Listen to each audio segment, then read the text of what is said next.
Welcome back to Click Connect. I'm your host, Craig Sullivan, and today we've got another industry leader joining. But we're going to start off outside our comfort zone, primarily with this guest. He's a force to reckon with when it comes to commercial real estate here in Southern California and Arizona. But before we bring him out, I would like to thank our friends and our production partners at Radisson Hotels of the Americas and Chicago Title National Commercial Services Group, California. They would both love to hear from you if you're looking for a new brand for your hotel, or if you want to eliminate the brain damage on your real estate deals. Call our friends at Radisson and Chicago Title. They'd both love to hear from you. Let them know that producer Danny and I sent you. And with that, we've got a president of Kidder Matthews.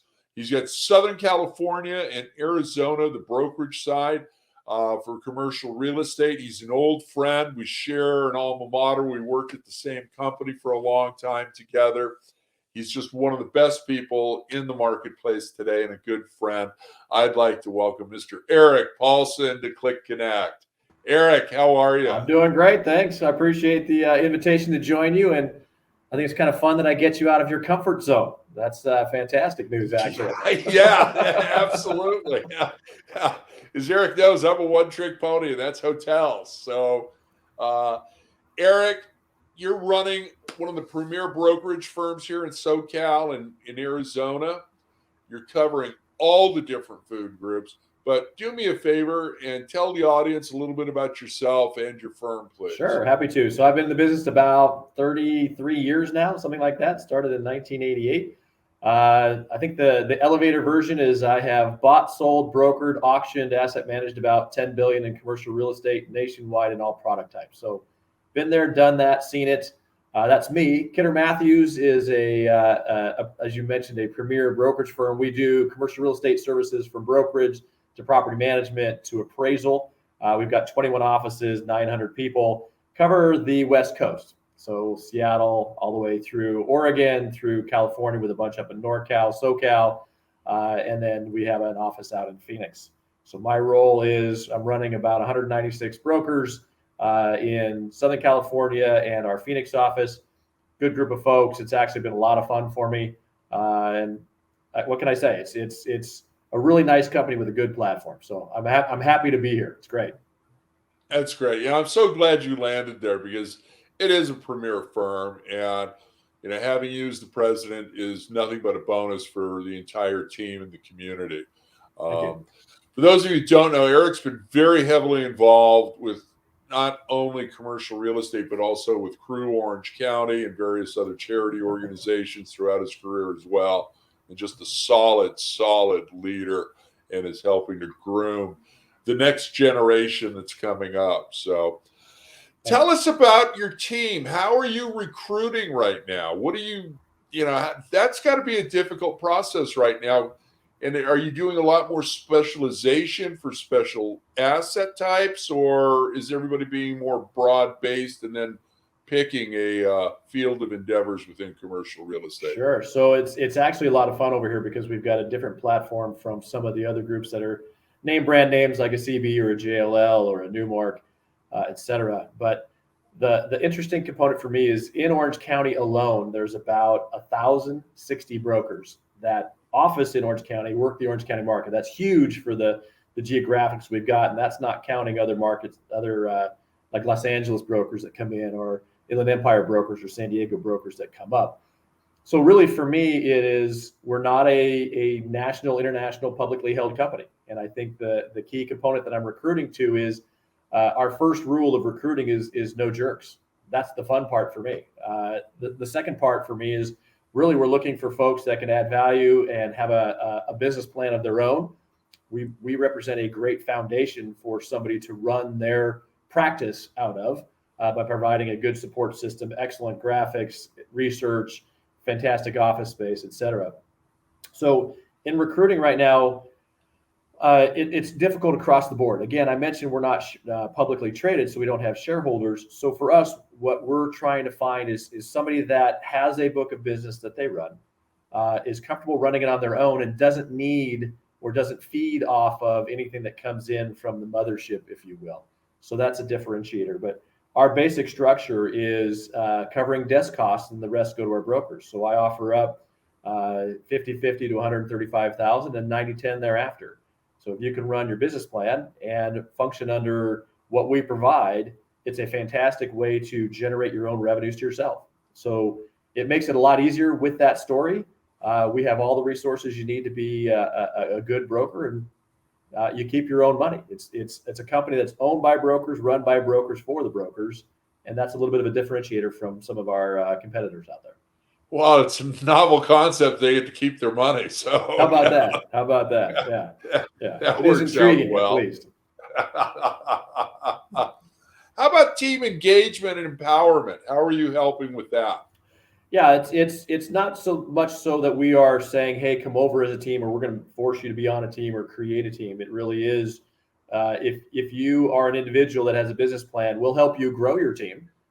We will run the support systems for you. We will hire any type of resource that you need for you, and then allow you to build your business plan. But I don't have 50 brokers here where I'm saying, okay, you be on this team, you be on that team. It really is just a matter of, if you've got a functional business plan that operates, we can help you take it to the next level and help you reinvest in yourself. Really is kind of the thought. Love it. Great idea.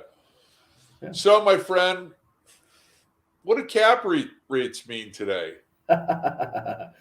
It's a fantastic question. I've been saying this for the past couple of years, that every single product type right now is in some form of transformation. Retail is always in transformation. It's always doing something.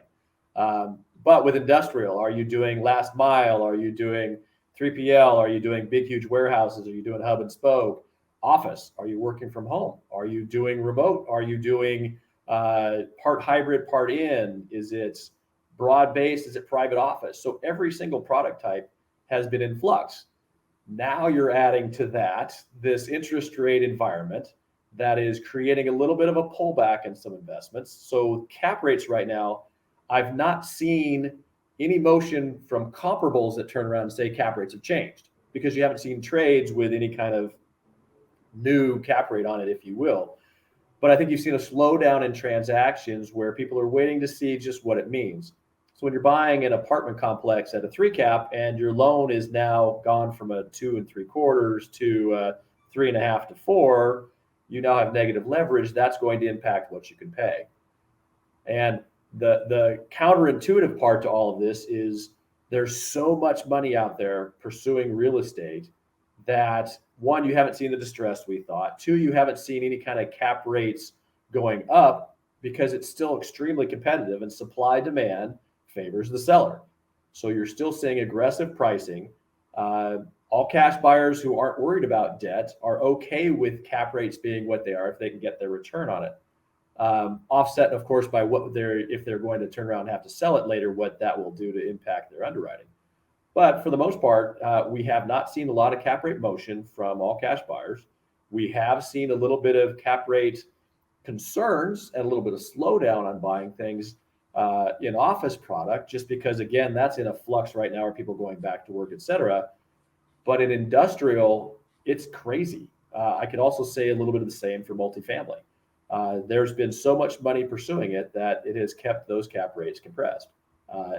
With the earlier interest rates being so favorable for owner users, you've been seeing a lot of owner users making acquisitions too, with SBA financing that's been below 3.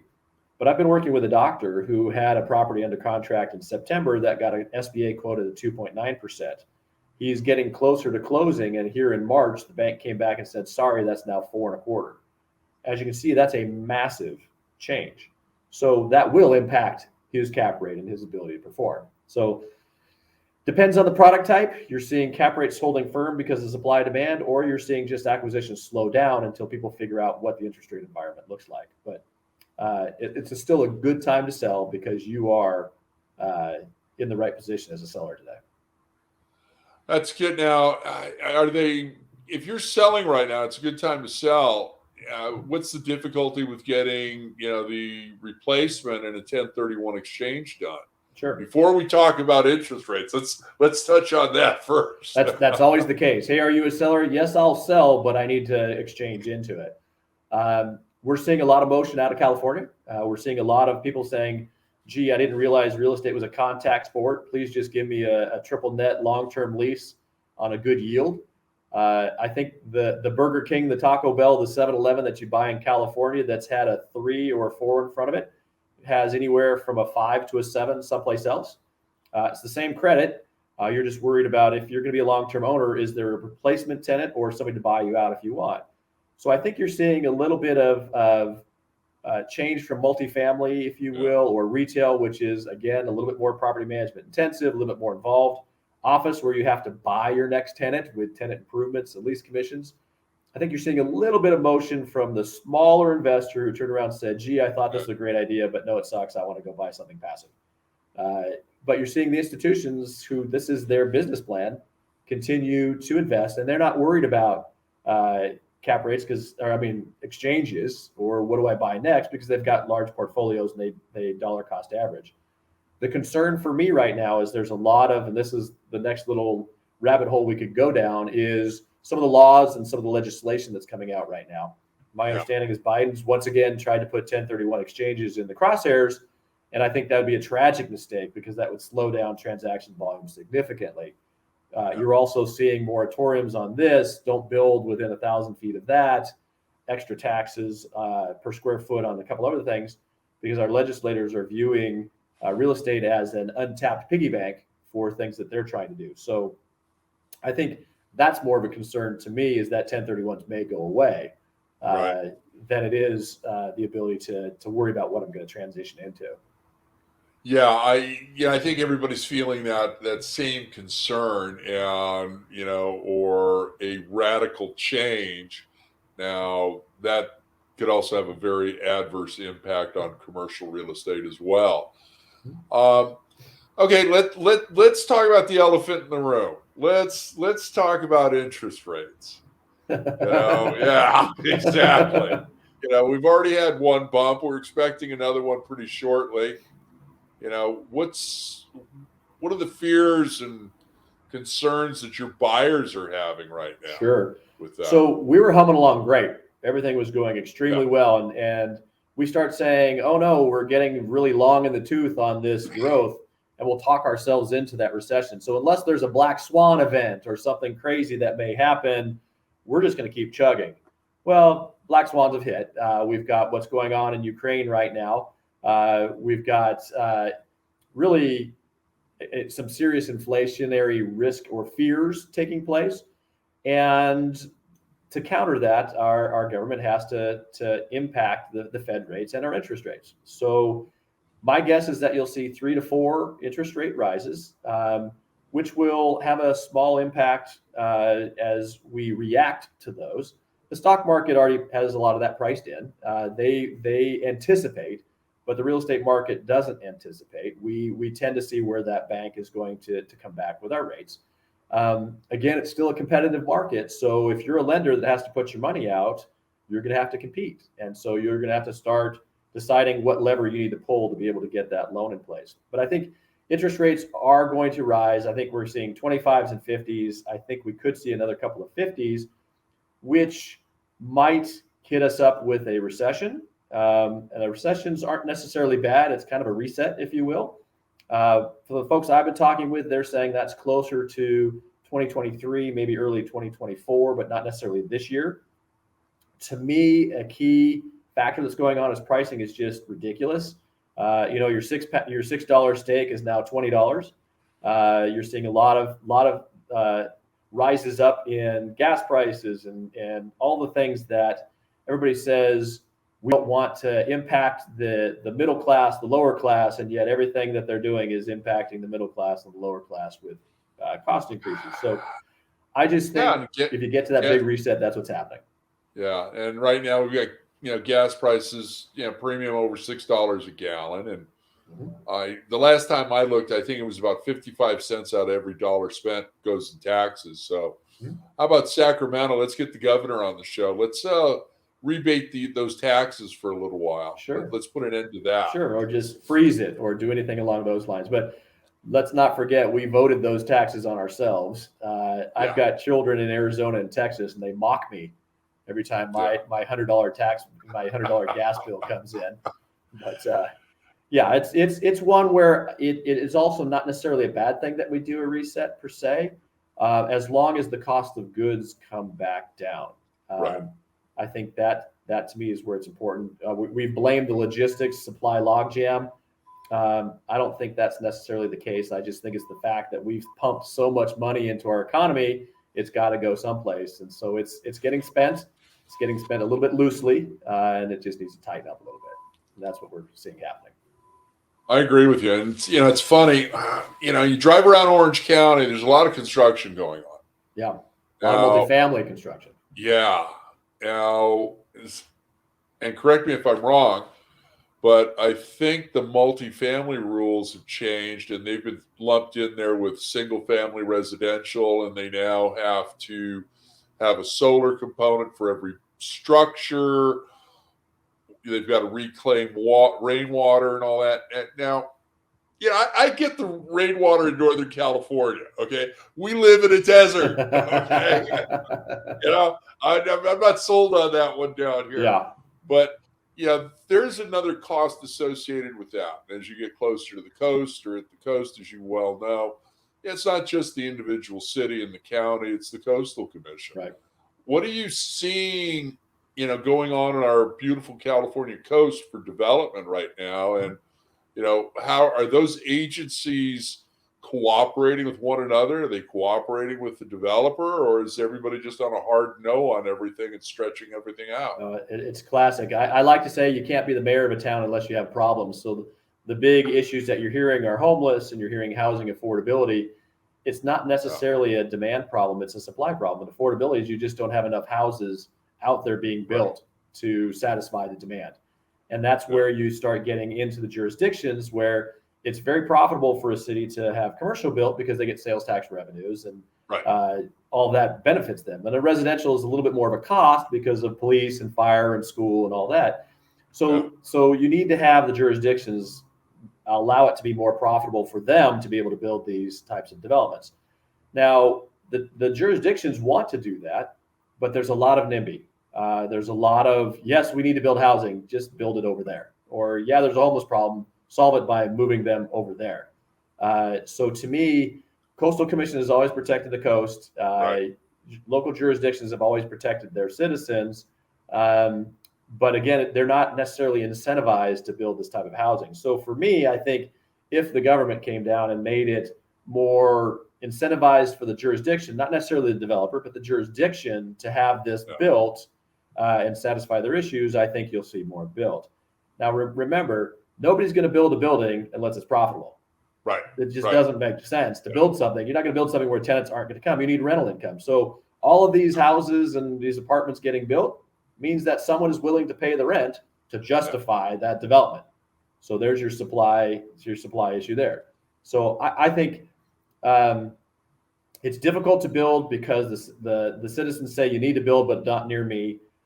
Jurisdictions are still trying to balance out everything that they're doing, and they have to weigh their cost benefits as well. And don't get me started on Coastal Commission because they're protecting water, not necessarily a fan of development. And as you know, I'm on the NAIOP board for National Association of Industrial and Office Properties, and we're heavily involved in tracking legal issues that come out of Sacramento. There's probably 300 every year that we look at. There's probably 10 that are ones where they're just draconian and we need to fight against them.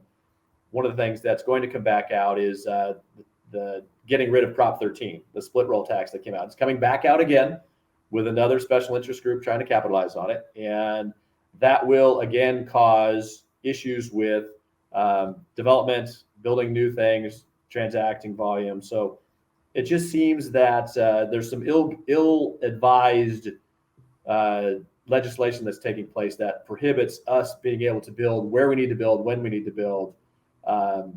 Throw in the environmentalists that are very strong saying, no, you're not going to build on green land, you need to build on brown. And you just have a lot of groups saying, don't do it, no, don't do it. So you just need, I think, somebody strong coming in saying, we're going to do this. This is why we're going to do this. There will be some bent feelings and some hurt, but I don't get reelected when I do that. So I think that's part of our problem. Well, going after Prop 13 is just a bad idea all the way around. And I've been saying this for years, and I've said it with some of the trade organizations, CH&LA being one, CLIA being another one on the hotel side, that if the tax assessor does their job and gets on it every time there's a sale and gets that supplemental bill out there, that relieves a lot of trouble.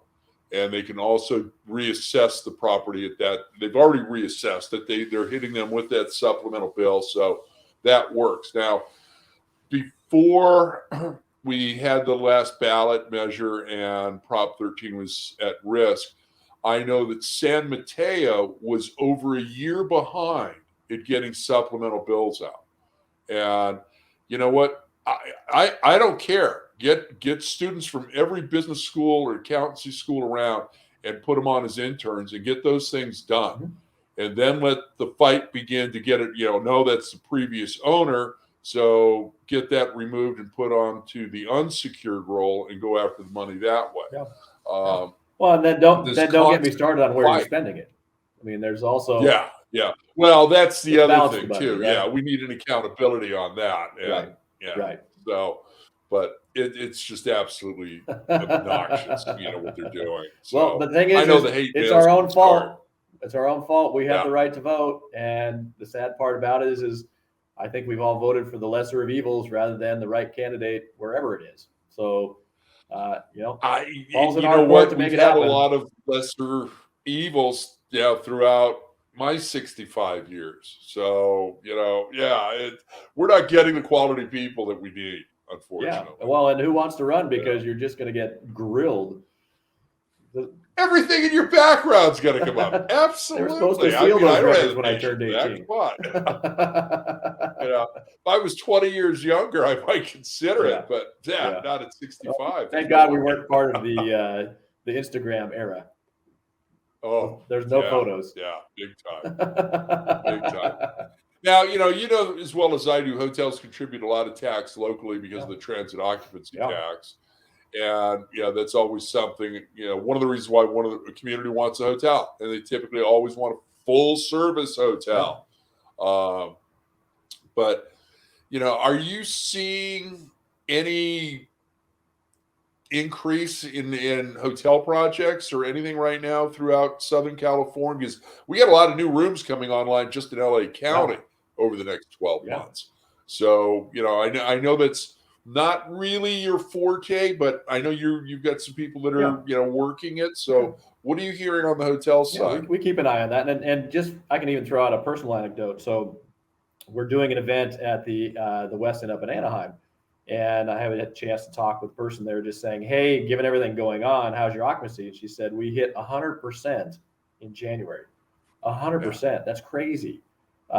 With the travel restrictions, with everything going on, there was a ton of folks that had troubles with hotels. And I think you saw a reset, if you will. So the ones who were on the edge lost their properties that went to somebody who had the ability to turn around and make it profitable or reinvest in it.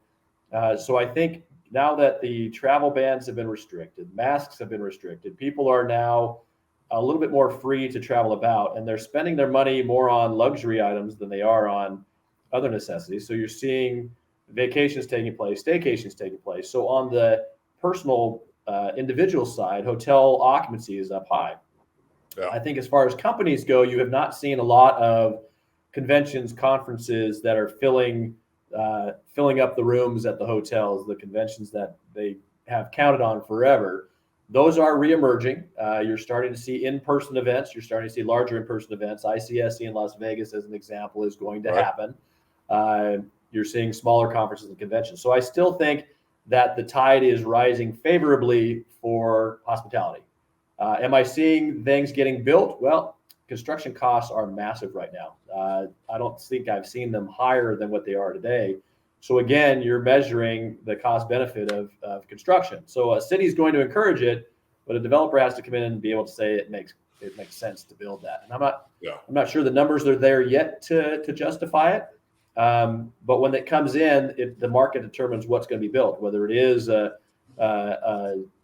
low frills or it is an all in.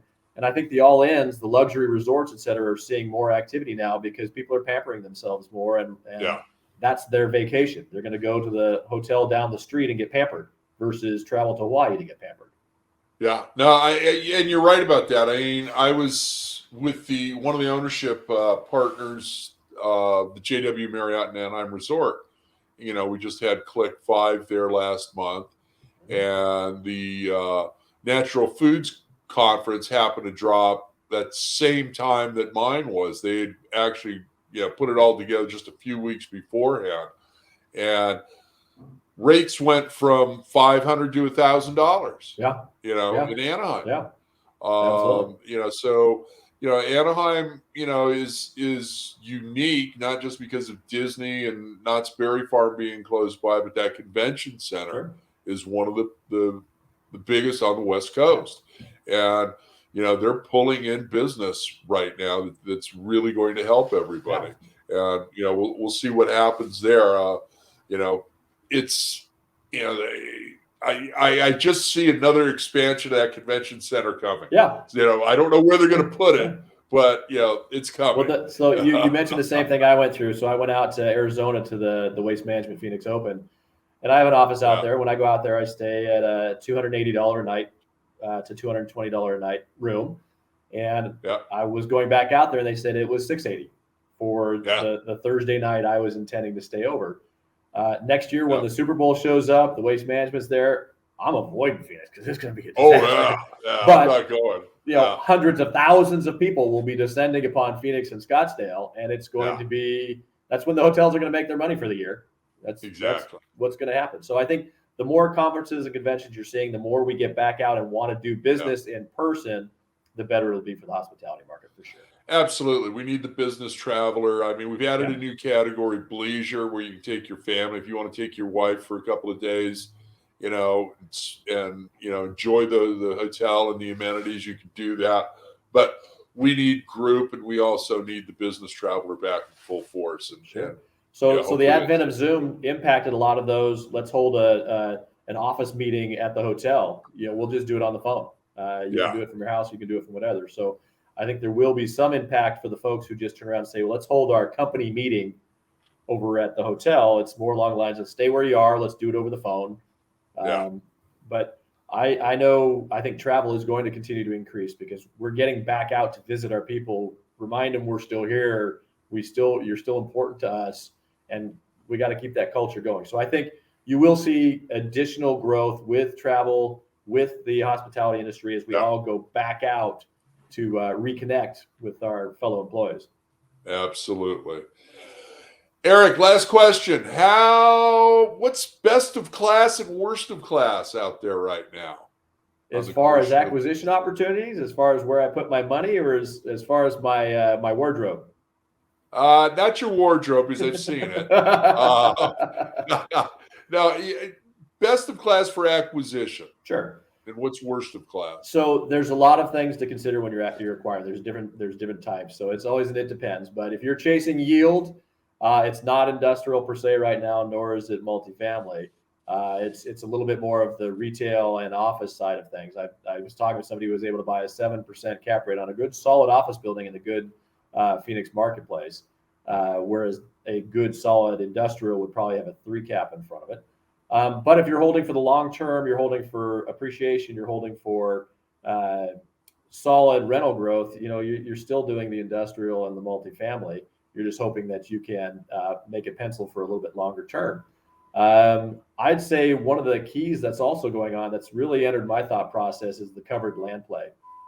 Looking at something today, realizing what it is today could be something different tomorrow, and buying a good opportunity in the path, not necessarily the path of growth, but in a place where somebody's going to come along a little bit later and say, this should be better. So I was touring a Class C apartment complex the other day that had a ton of excess land. Eventually, we're going to go high rise. That could be 20 years from now, but you got to have that horizon. You're going to scrape it and build another 1,000 units on it at a basis of owning it at 200 units. So to me, looking at it as what can it be in the future as we continue to evolve and we become more and more land constricted is probably, I think, a solid piece of advice. Get good yield today with something that you can transform tomorrow. That'd be my lead, if you will. Good advice, my friend. Okay, time for the lightning round. Producer Danny's going to put 2 minutes on the clock. Word association. First thing that pops into your head. You ready? Sure. Fire away. Here we go. Labor. Shortage. Unwilling to go back to work. Lazy. Getting paid to stay home. How many words am I supposed to do? Just one, or am I waiting for you to hit the bell? One. Okay. Just one. Team. Team? Yeah. Team? Profitable. Motivate. Have to. Cap rates. Increasing. Retrading. Constant problem. Favorite airport. Long Beach. Tequila or whiskey? Whiskey. Favorite hotel or resort? Oh, I don't remember the name of it. It was in Texas, Dallas, Texas. It had a water park attached to it. Nice. Drive or fly? Ooh, I fly. You did that with 1:05 left on the clock. There you go. Yay, fantastic. There's one I would revisit because I was only allowed one word and I forget what it was, but you'll also notice I answered whiskey fastest out of all the questions you asked me compared to tequila. I'm not sure it's because I liked whiskey or because tequila is a bad thing, but yeah, with me it's the other way around. So man, we all have our choice. That's what makes it fun, Craig. We all have our choices, and there's something out there for all of us. Absolutely. So let's talk about your team one last time, and we're going to wrap this up, my friend. Sure. So to encourage people to call you, to come to work over at your firm, tell them about how they can create a team. Would you please? Yeah, I'd be more than happy to. So really, it's very easy to reach out to me. I'm very identifiable on our website, both my email and both my phone numbers. I have every one of my phone numbers route to my cell phone, so I'll pick that up.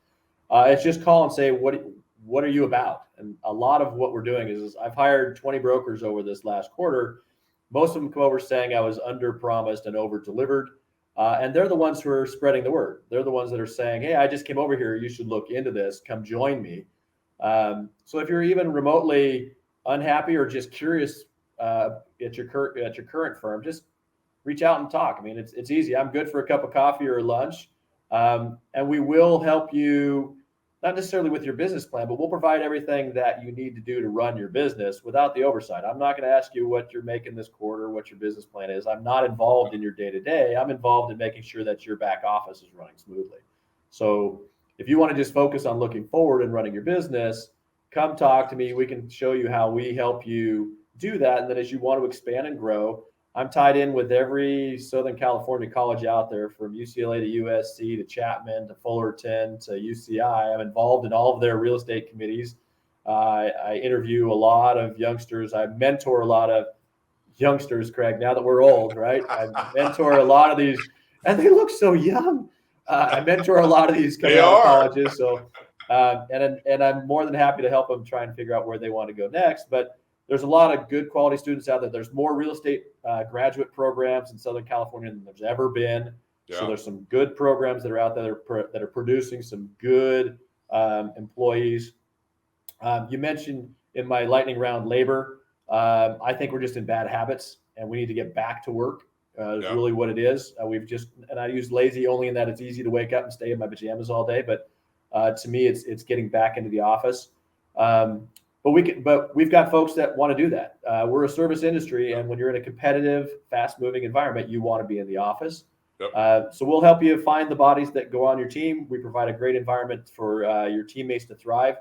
Our compensation structure is the same as the first year as it is for a 50-year. Nice. There's no tiers, no structures. We operate and offer the same kind of component to our employees. So.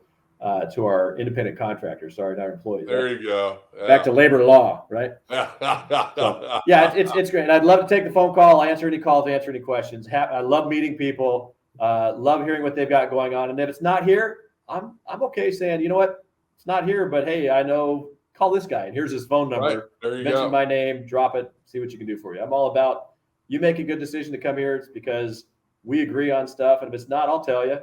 You know, yep. It's all about, I think, helping others be better in their lives. And that's just kind of my mantra. So if I can help people by answering what I offer and what others offer, I'm more than happy to do it. It always has been, my friend. And Eric, we are out of time. So how can people get a hold of you?